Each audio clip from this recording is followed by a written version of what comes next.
Shalom. I'm Eddie Chumney of Hebraic Heritage Ministries, and we welcome you to this week's Focus Israel Report. In this week's report, we're going to be sharing with you the presentation of Israel Prime Minister Benjamin Netanyahu to the North American Jewish Federation regarding his reasons for opposition of the Iranian nuclear deal. And now, Israel Prime Minister Benjamin Netanyahu.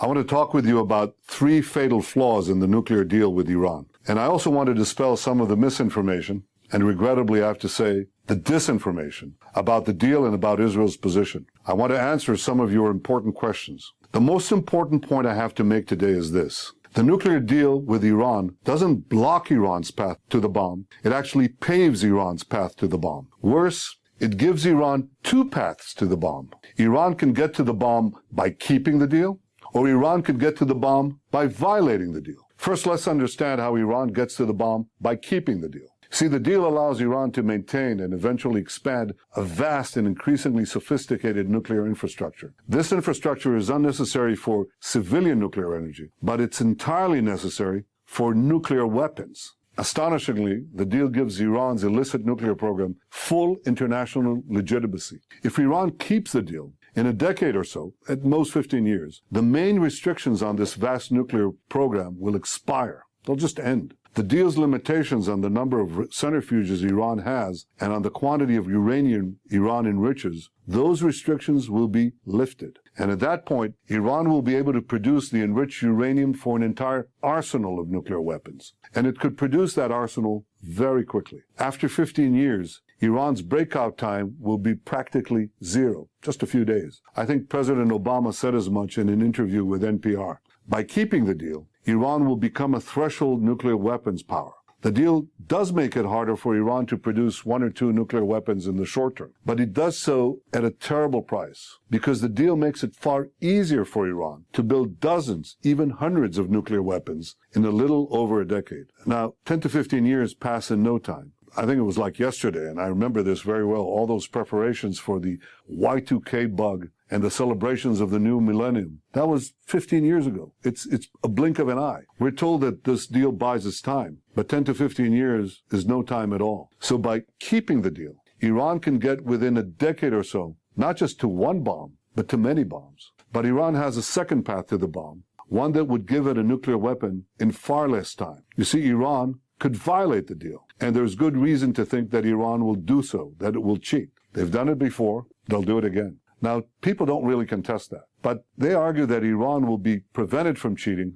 because we'll have good intelligence and unprecedented inspections. Well, let me start with intelligence. I have the greatest respect for Israel's intelligence capabilities. I have the greatest respect for the intelligence services of the United States and Great Britain. But it has to be said honestly. For years, none of us discovered the massive underground nuclear facilities Iran was building at Fordow and at Natanz. For years, none of us discovered that the Syrians were building a nuclear reactor for plutonium production. So I can tell you from experience, it's very precarious to bet the deal's success on intelligence.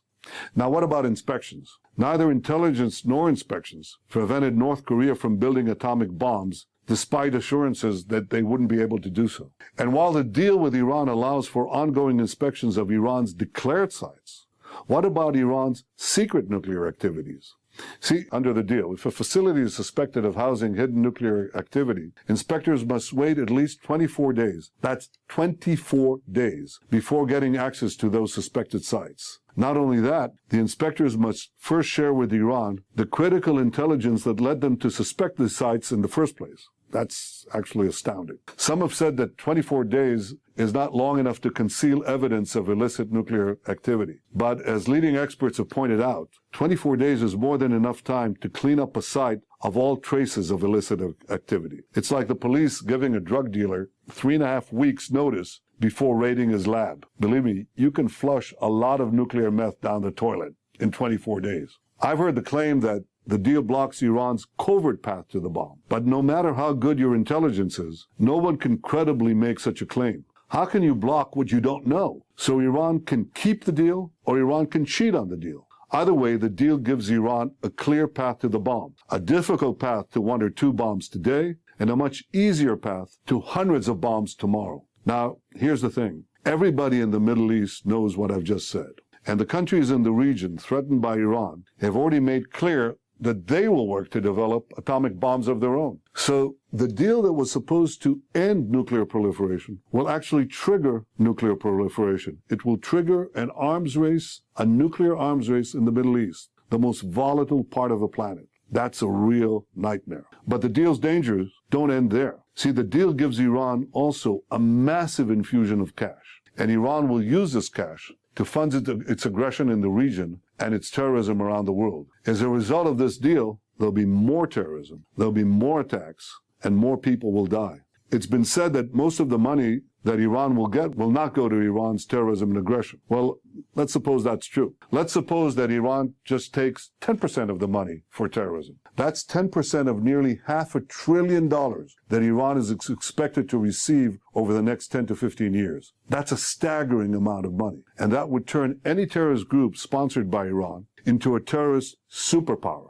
So for all these reasons, Iran's two paths to the bomb and the cash jackpot Iran stands to receive, for all these reasons, this is a very dangerous deal, and it threatens all of us. My solemn responsibility as Prime Minister is to make sure that Israel's concerns are heard. It wasn't long ago, certainly not that long ago, that the Jewish people were either incapable or unwilling to speak out in the face of mortal threats. And this had devastating consequences. I've been very clear. The days when the Jewish people could not or would not speak up for themselves, those days are over. Today we can speak out. Today we must speak out. And we must do so together. Here in Israel, Isaac Herzog, the leader of the labor opposition, the man who ran against me in this year's election, and who works every day in the Knesset to bring down my government, Herzog has said that there is no daylight between us when it comes to the deal with Iran. This is simply not a partisan issue in Israel. Sure, some people disagree, but overwhelmingly, across the political spectrum, a huge majority of Israelis oppose this deal. So this is not a partisan issue in Israel. It shouldn't be a partisan issue in the United States either. Nor is it a personal issue. This isn't about me, and it's not about President Obama. It's about the deal. I'm asking you to rise above partisan politics as we in Israel have risen above it. Judge the deal on its substance, and on its substance alone. The more people know about the deal, the more they oppose it. And the more people know about the deal, the more the deal's supporters try to stifle serious debate. They do so with false claims and efforts to delegitimize criticism. Yet there's one claim that is the most outrageous, that those who oppose this deal want war. That's utterly false. We in Israel don't want war. We want peace. Because it's we who are on the front lines. We face Iran's terror on 3 borders. We face tens of thousands of Iranian rockets aimed at all our cities. We face Iran, whose regime repeatedly calls for the destruction of the Jewish state. We face Iran, whose terrorist proxies try to kill Jews every day. We know that Iran is not only the leading state sponsor of terrorism, it's also the leading state sponsor of anti-Semitism. Israelis are going to be the ones who pay the highest price if there's war and if Iran gets the bomb. The claim that we oppose this deal because we want war is not just false, it's outrageous.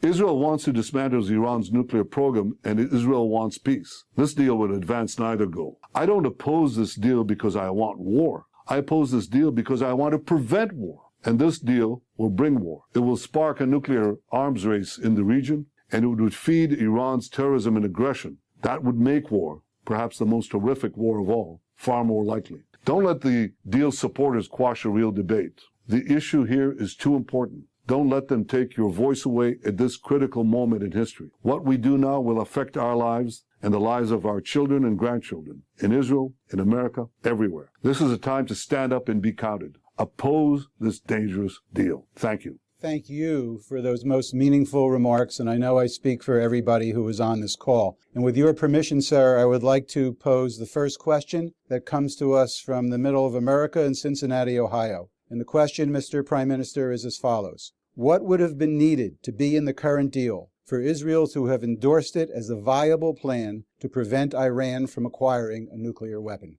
Well, I think that I offered 2 alternatives and supported 2 different alternatives. The first alternative is to dismantle the sanctions in exchange for dismantling Iran's nuclear program. That was, in fact, the U.S. position until the interim agreement in 2003. It was supported on a bipartisan basis. But once the U.S. backed off this position, I offered another alternative. Not full dismantling, but significantly rolling back Iran's nuclear program and linking the lifting of restrictions on that program to a change in Iran's behavior. That is, to have them stop their terrorism and their regional aggression. And I outlined that alternative in a speech before the U.S. Congress. So it's simply wrong to say that I offered no alternatives and that I wouldn't accept any deal. We'd accept a good deal. This is not a good deal. Now, I want to take this opportunity to dispel a number of false claims about Israel's position and about the deal. First and foremost is the claim that the only alternative to this deal is war. That's kind of funny. Just a few weeks ago, we were being told that the alternative to a bad deal is no deal. Now we're being told that the alternative to a bad deal is war. What's changed in the interim? The answer is nothing. The alternative to this bad deal is still no deal or a better deal, one which would roll back Iran's nuclear program and link the lifting of restrictions on that program to a cessation of Iran's aggression and its terrorism. The claim that I wouldn't accept any deal and that I haven't proposed any alternative is simply not true. Thank you, Mr. Prime Minister. On behalf of Jewish federations across the continent and everyone on this call, we are glad to partner with you regarding this important issue and your answers. For those of you who do not know me, my name is Michael Siegel, and I am the chairman of the board of the Jewish Federations of North America, and I am speaking with you from a studio near my home in Cleveland, Ohio. We have received more than 3,000 questions from the 10,000 participants on this webcast, and like you and many Americans, our community is very concerned about the Iran agreement. Of the many thousands of questions, we have noticed a number of themes. So what we have done here is identified one question to represent each theme. Mr. Prime Minister, let's begin. Question number 1 from Boynton Beach, Florida. If the U.S. Congress rejects this agreement, what are the alternatives to prevent Iran from achieving the nuclear weapons capability? Well, I think I've just answered that. I think that the most important thing is to maintain the pressure. That not merely to maintain the sanctions, but actually to increase the pressure. I think that has proved to be absolutely effective throughout the many times that we've had to deal with Iran.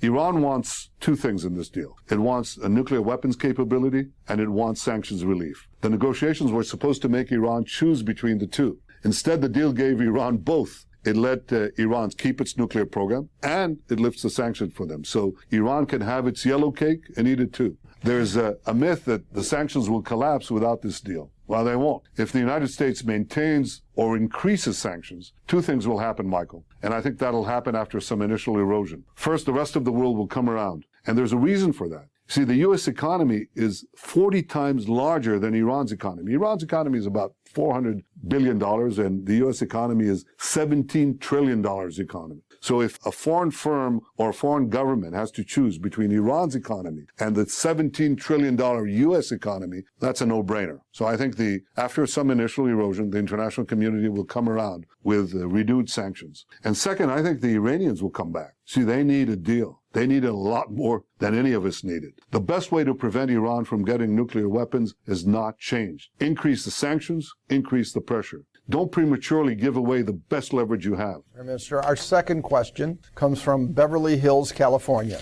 How do you see the United States and Israel moving forward from this agreement? I think that the relationship between the United States and Israel is so strong. Well, that's going to conclude this week's report, where we shared with you the presentation of Israel Prime Minister Benjamin Netanyahu to the North American Jewish Federation, explaining his opposition to the Iranian nuclear deal. Until we do it again, Shalom in Yeshua the Messiah. Amen.